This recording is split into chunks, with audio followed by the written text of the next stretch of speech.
Hello, this is Jennifer Snyder from the Flying Unicorns.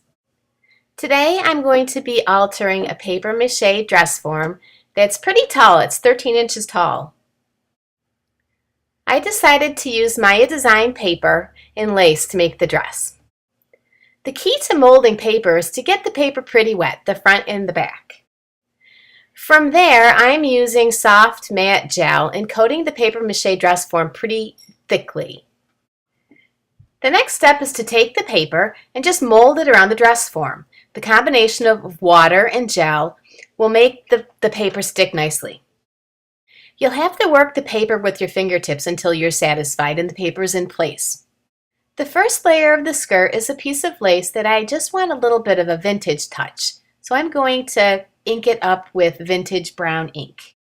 The next layer of the skirt, I want a little darker, richer vintage look. So I'm using some spray mists to achieve that richness.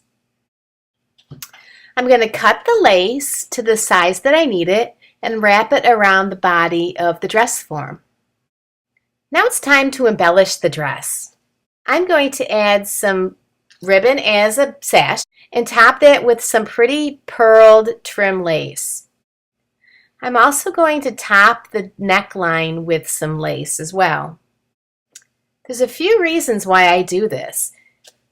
It does look pretty, but it also hides the seam, the paper seam on the dress form. It just gives for a finished look. I'll bunch together a piece of lace as a sort of a bow on the side. I want to top the lace bow with some flowers. I'll need to spray mist them to the color that I desire. There you go. How pretty is that? Off camera, I gave her a necklace of string pearls. My last item of interest is for the neckline. I'm using a metal adornment from the Flying Unicorn store. I'm bending it just a little bit and slipping it right under the lace. A tiny detail, but oh so pretty. Next step is to create a base for my dress form. I cut a piece of Maya design paper that will fit over a 5x7 canvas board. I'm attaching the paper to the canvas board using soft matte gel and rolling it with a brayer to make sure there's no air bubbles. I'm creating consistency in the project by covering the canvas board with a piece of lace.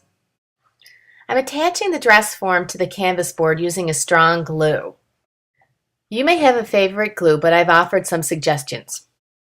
To complete my vintage look, I'm creating a hat. The pattern for the hat can be found at the Flying Unicorn forum. The paper that I'm using for the hat is also from Maya Design. It's the FICA collection. I'll take a quick moment and ink the edges of the hat. In making the hat band, you'll want to use the pattern that you used to create the hat so that the hat band fits properly. To finish off the hat, I'm using the same ribbon and the same beaded lace as I used on the dress form. This is another one of those moments where the lace is used to cover up all those tiny little seam imperfections. Yay for lace! My final step before I mount the hat onto the canvas board is to stuff it with lace. This helps the hat sit nicely on the canvas board and gives a finished look to the project.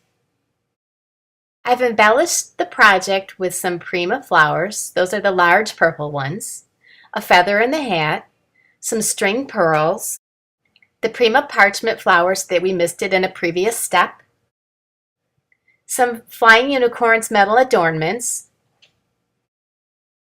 and lastly some floral berries tucked here and there. I invite you to join us at the Flying Unicorns forums, where you can enjoy monthly challenges, discussions, tutorials, and great crafty friends. And best of all, there's no kit obligations, so use your own stash. On behalf of the Flying Unicorns, thank you.